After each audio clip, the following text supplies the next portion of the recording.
إنه لا ينبغي أن يكون شهر رمضان كغيره من الشهور، فلا الصدقة فيه كما هي في غيره، ولا طول القيام فيه كما هو في غيره، ولا الجود فيه كالجود في غيره، ولا القراءة فيه كالقراءة في غيره.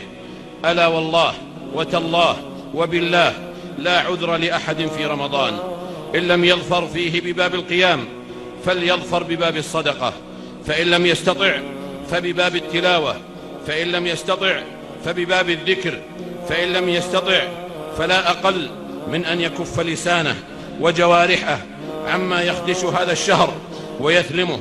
ثم إنه والله وتالله وبالله ما أضيع من ضيعه، ووالله وتالله وبالله ما أخسر من خسره.